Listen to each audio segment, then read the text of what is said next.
14 October, 16 October, এরপর 18 October. মাত্র 5 দিনের ব্যবধানে দেশের 3টি গুরুত্বপূর্ণ অর্থনৈতিক এবং রপ্তানি নির্ভর নিরাপত্তা অবকাঠামোতে ভয়াবহ অগ্নিকাণ্ডের ঘটনা ঘটেছে। 3টি নজিরবিহীন ভয়াবহ অগ্নি দুর্ঘটনার দৃশ্যে হতভম্ব সারা দেশ। মিরপুর এবং চট্টগ্রামের পর সবশেষ 18 অক্টোবর দেশের আন্তর্জাতিক বাণিজ্যের প্রবেশদ্বার হযরত শাহজালাল আন্তর্জাতিক বিমানবন্দরের কার্গো ভিলেজে আগুন লাগার ঘটনা শুধু দেশেই নয়, আন্তর্জাতিক দৃষ্টি আকর্ষণ করেছে। ঢাকা বিমানবন্দরের কার্গো ভিলেজের দৃশ্যে মনে হয়েছে যেন এক যুদ্ধ বিধ্বস্ত বাংলাদেশ। একের পর এক আগুনের এমন তাণ্ডব বাংলাদেশের ইতিহাসে কখনো আসেনি। এই ধারাবাহিক বিপর্যয় দেশের নিরাপত্তা ব্যবস্থা এবং নিয়ন্ত্রক সংস্থাগুলোর সক্ষমতার উপর প্রশ্ন তুলেছে। দেশের প্রধান বিমানবন্দর ইপিজেডের মতো স্থাপনা কতটা সুরক্ষিত সেই প্রশ্ন উঠেছে। বিশেষ করে বিমানবন্দরের মতো জায়গায় এমন দুর্ঘটনার কারণ এবং প্রতিরোধ সক্ষমতা নিয়ে চলছে জল্পনা কল্পনা। সামাজিক যোগাযোগ মাধ্যম থেকে শুরু করে সাধারণ মানুষের মধ্যে তীব্র সন্দেহ দেখা দিয়েছে এই ঘটনাগুলো কি নিছক বিচ্ছিন্ন দুর্ঘটনা নাকি দেশের অর্থনৈতিক মেরুদণ্ডে আঘাত হানার জন্য একটি সমন্বিত পরিকল্পনা বা নাশকতার অংশ। মজার বিষয় হলো গত কয়েক বছরের মধ্যে প্রতি বছরে যখন এমন ঘন ঘন আগুন লাগার ঘটনা ঘটেছে তখনই নাশকতার গন্ধ খোঁজা হয়েছে, কিন্তু এবারে ব্যতিক্রম হলো এমন ভয়াবহ বিপর্যয়ের মধ্যেও অন্তর্বর্তী সরকার বেশ নির্বিকার। বিমানবন্দরের কার্গো ভিলেজ যখন পুড়ে ছাই হচ্ছে তখন প্রধান উপদেষ্টার দপ্তরের ফেসবুক ব্যস্ত প্রামাণ্য চিত্র প্রদর্শনীতে। সর্বস্ব হারিয়ে ব্যবসায়ীদের আহাজারিতে আকাশ যখন ভারী তখন প্রচার চলছিল জুলাই সনদের সাফল্যগাথা। এ যেন সেই রোম যখন পুড়ছিল নীরো তখন বাঁশি বাজাচ্ছিল। ঢাকার বিমানবন্দর যখন জ্বলছে সরকার দেখাচ্ছে নিজেদের বিজ্ঞাপন চিত্র। চপেটাঘাতের জোর বাড়াতে পোস্টের শিরোনামে লিখেছে হোয়াট ইজ হ্যাপেনিং। চলুন যাওয়া যাক বিশ্লেষণে।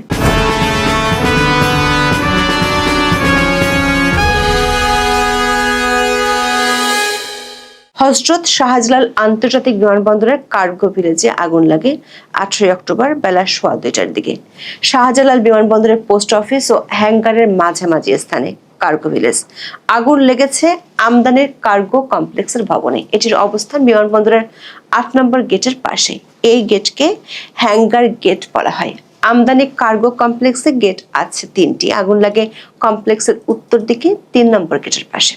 প্রথম আলোর এক প্রতিবেদনে বলা হয় সাধারণত পচনশীল পণ্য বা শাকসবজি ফলমূল 24 থেকে 48 ঘন্টার মধ্যে বিমানবন্দর থেকে পণ্য জাহাজীকরণ কিংবা খালাস করা হয়।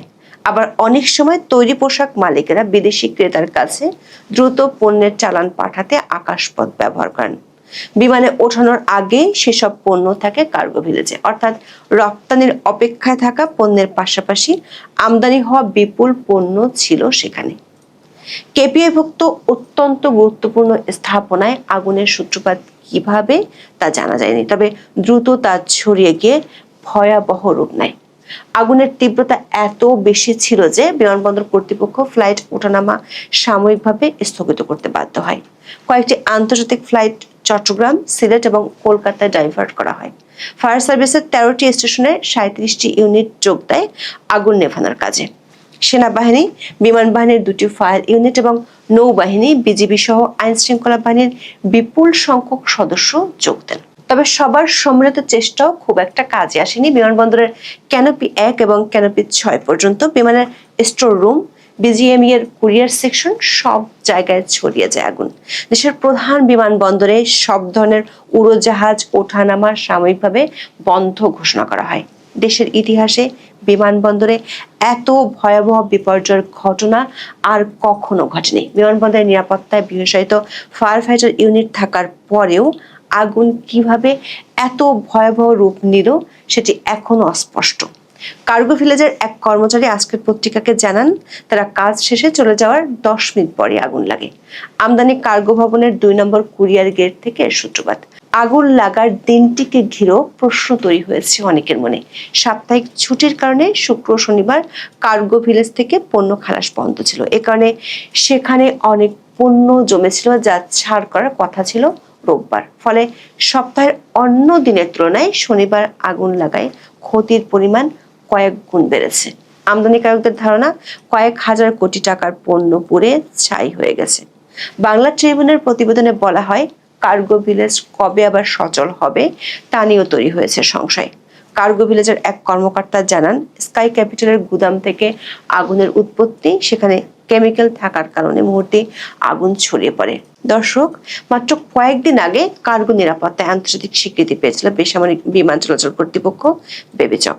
গত অগস্টে যুক্তরাজ্যের ডিপার্টমেন্ট ফর ট্রান্সপোর্টের মূল্যায়নে শাহজালাল আন্তর্জাতিক বিমানবন্দর 93% এবং অতিরিক্ত নিরাপত্তা ব্যবস্থা মূল্যায়নে 100% নম্বর পায়। ডিএফটির স্বীকৃতি নিয়ে 12 অক্টোবর বিজ্ঞপ্তিও দিয়েছিল বিবেচক।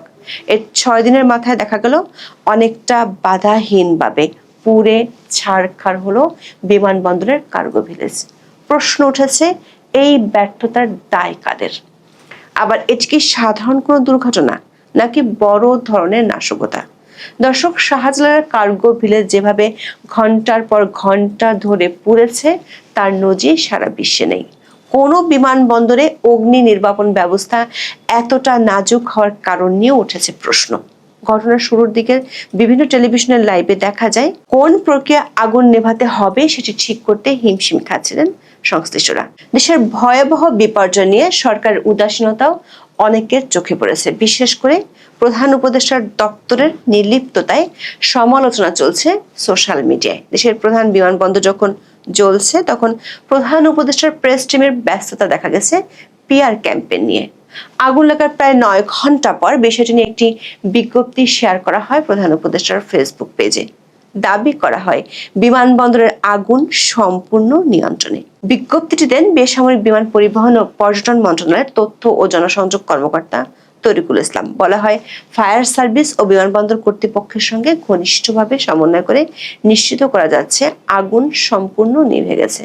রাত 9টা থেকে সব ফ্লাইট কার্যক্রম চালু করা হবে। তবে এর আধ ঘন্টা পর রাত 9:15টার দিকে বেসামরিক বিমান পরিবহন উপদেষ্টার বরাতে একটি প্রতিবেদন প্রকাশ করা হয় আজকের পত্রিকায়।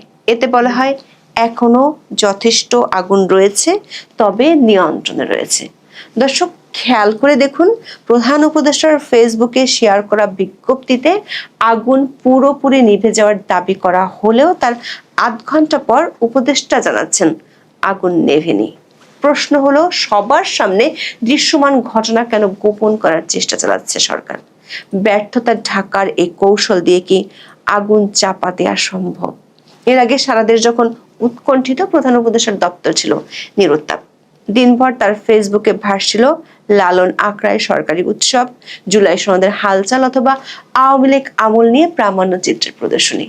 বিষয়টি নিয়ে প্রচন্ড সমালোচনার ঝড় তৈরি হলে প্রায় 9 ঘন্টা পরে টনক পড়ে প্রেস টিমের। রাত 8:45টায় আসে সংক্ষিপ্ত বিবৃতি। বলা হয়, দেশের বিভিন্ন স্থানে সম্প্রতি সংগঠিত একাধিক অগ্নিকাণ্ডের ঘটনায় জনমনে যে উদ্বেগ সৃষ্টি হয়েছে, অন্তর্বর্তী সরকার তা গভীরভাবে অবগত। নিরাপত্তা সংস্থাগুলো প্রতিটি ঘটনা গভীরভাবে তদন্ত করছে এবং মানুষের জীবন ও সম্পদ সুরক্ষায় সর্বোচ্চ সতর্কতা অবলম্বন করছে বলেও নাগরিকদের আশ্বস্ত করা হয়েছে। এই বিবৃতিতে নিজেদের ব্যর্থতার দায় পুরোপুরি অস্বীকার করে কাল্পনিক শত্রু দাঁড় করার চেষ্টাও দেখা গেছে।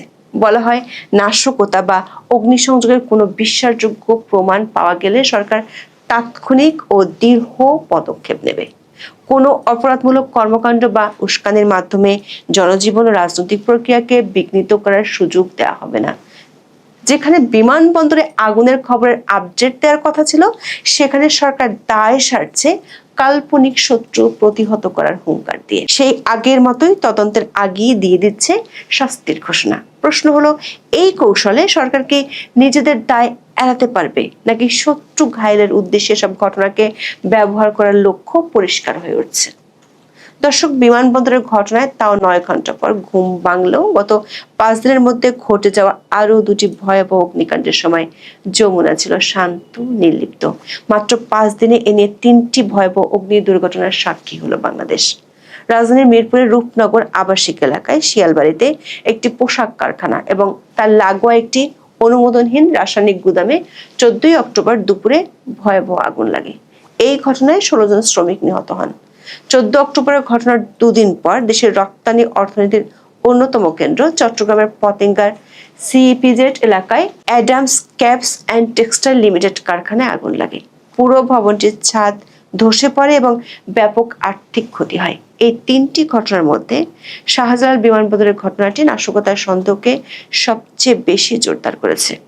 সামাজিক মাধ্যমে অনেকে প্রশ্ন তুলেছেন যে দেশের সর্বোচ্চ নিরাপত্তা সংবেদনশীল একটি স্থানে যেখানে বহু সামরিক ও বেসামরিক সংস্থা নিয়োজিত, সেখানে আগুন লাগা নিছক দুর্ঘটনা হতে পারে না।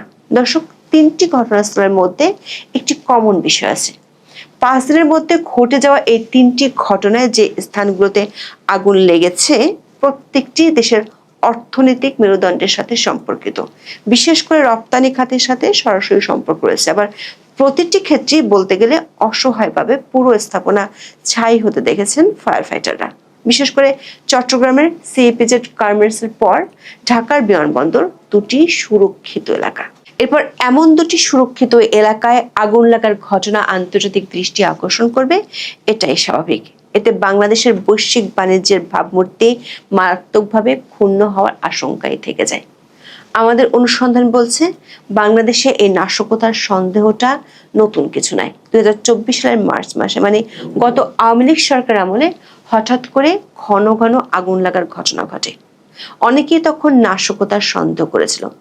তারও প্রায় 1 বছর আগে, মানে 2023 সালের এপ্রিল মাসে বিবিসি বাংলার একটি খবরের শিরোনাম ছিল ঢাকায় ঘন ঘন আগুন লাগার ঘটনায় নাশকতার সন্দেহ কেন। রিপোর্টটিতে বলা হয়েছে 2023 সালে বাংলাদেশে 3.5 মাসের মধ্যে 3টি বড় অগ্নিকাণ্ডের ঘটনা ঘটেছিল, যার বেশিরভাগ ঘটেছে রাজধানী ঢাকায়। ওই সময় সবচেয়ে ভয়াবহ কয়েকটি আগুনের ঘটনা ঘটে রাজধানীর মার্কেটগুলোতে। বর্তমান অন্তর্বর্তী সরকারের আমলে গত বছরের ডিসেম্বরে সচিবালয়ে ভয়াবহ আগুন লাগে। 5টি মন্ত্রণালয়ের দপ্তর পুড়ে ছাই হয়ে গিয়েছিল। তখনও সরকারের কোনো উপদেষ্টা এর পেছনে নাশকতার গন্ধ খুঁজে পেয়েছিলেন, কিন্তু 1 বছরেও সরকার সেই নাশকতার লেশ খুঁজে পায়নি। সচিবালয়ের অগ্নিকাণ্ড যদি নাশকতা না হয়, তাহলে এর পেছনে কারো গাফিলতি ছিল কিনা সেটি বের হয়ে আসেনি। ফলে গাফিলতির জন্য যারা দায়ী তারা শাস্তির বাইরে থেকে গেল। আবার নিমতলী থেকে তাজরিন কিংবা বেলি রোডের দুর্ঘটনায় শাস্তি হয়েছে এমনটা শোনাই যায় না। উল্টো প্রতিবারই নাশকতার ট্যাগ লাগিয়ে প্রতিটা ঘটনাকে অন্যদিকে ধামাচাপা দেওয়ার চেষ্টা করা হয়। সবচেয়ে দুঃখজনক হলো কোনো দুর্ঘটনার আসল রহস্য দেশের মানুষ জানতে পারে না। কদিন পর আরেকটি নতুন দুর্ঘটনা হলে বিমানবন্দরের ঘটনা লোকচক্ষুর আড়ালে পড়ে যায়। সচিবালয়ের চেয়েও বেশি সুরক্ষিত জায়গায় কিভাবে আগুন লাগলেও সেই রহস্য উন্মোচন করবে না অন্তর্বর্তী সরকার, বরং তার প্রেস টিম ব্যস্ত থাকবে নতুন কোনো জয়গান নিয়ে। এখন এই পর্যন্ত, সবাই ভালো থাকুন, সুস্থ থাকুন, নিরাপদে থাকুন। দেখা